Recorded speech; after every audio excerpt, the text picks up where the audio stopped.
मुसलपुराव BPFनि गेदेर सुबुं गौमा बिसायख'थिनि थाखाय थियारि BPF एबा NDAननि बिजाथि मुसलपुराव BPFनि सानै बिजाथिया नमिनेशन लाइ गथायबाय बाक्सा बियाबनि BPFनि बिजाथि थानेश्वर बसुमतारी मानास बियाबनि BPF बिजाथि मनेश्वर ब्रह्मआ बिजाथि लाइ गथायबाय दिनै बिजाथि लाइ गथायनायनि जोबथा सान बियाब बिजाथिफोरा गावफा गावनि बिजाथि लाइ गथायदों बाक्सानि मुसलपुरावबो रोजा रोजा BPF मददगिरि आरो NDA मददगिरिनि बाहागो लानाय हाबाफारियाव BTCनि चिफ हाग्रामा महिलारिनि नुजाथिनायाव BPF एबा NDAनि बिजाथिया बिजाथि लाइखौ गथायो बाक्सा जिल्ला कमिशनारनि मावखुलियाव बाक्सा आरो मानास बियाबनि NDAनि बिजाथि मनेश्वर ब्रह्म आरो थानेश्वर बसुमतारीया हाग्रामा महिलारिनि नुजाथिनायाव बिजाथि लाइखौ गथायो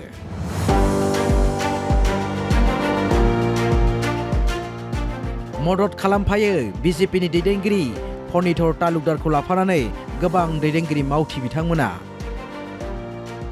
बाक्सा आरो मानास बियाबनि NDAनि बिजाथिया देरहानाया 100% रोखा होननानैबो दाबि फोरमायो BTCनि चिफ हाग्रामा महिलारिया मानास और बाक्सा समष्टि जिकातो 100% आमार NDA प्रार्थी হয় और मथते BTC अंचल 15टा सीटत 15टाव आमी जिकाय दिम जोंनि दोलोआ मोजां जोंनि दरखङा खुला दं थांनोबो हायो फैनोबो हायो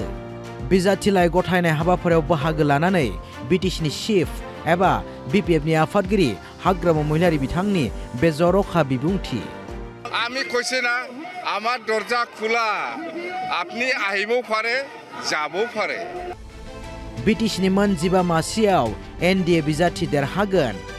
हादोरसायाव फिन NDAनि सरकार जागोन आरो फिन डक्टर हिमन्त बिश्व शर्मा गिबि मन्त्रि जागोन होननाबो बिबुंथि खालामो हाग्रामा महिलारिया आरो सरकार BJP नेतृत्वत NDA सरकार करिब BPF আছে ইয়াত AGP আছে ইয়াত বিভিন্ন দল আছে অর্থাৎ NDA सरकार गठन কৰাটো 100% আৰু অসমৰ চিফ মিনিষ্টাৰটো ডক্টৰ হিমন্ত বিশ্ব শৰ্মা হ'ব फारसेथिं बे हाबाफारियावनो बाहागो लायो मथनगुरि परिषद बियाबनि MCLA एबा EM बेगम आक्तारा आमेदा बाक्सा आरो मानास बियाबखौ लानानै मिजिं खालामनायल' नङा देरहानायनि थाखाय 100% रोखा होनाबो दाबि फोरमायो BTCनि EM बेगम आक्तारा आमेदा PFৰ এটা শক্তিশালী ভেটি আমাৰ মজবুত হৈ আছে আৰু NDA প্ৰাৰ্থী হিচাপে আৰু মজবুত হৈছে আৰু দুজন ক্যান্ডিডেট আজিৰ দিনতে আমি নিশ্চিত তেওঁলোকে জিতি পেলাই তেওঁলোকে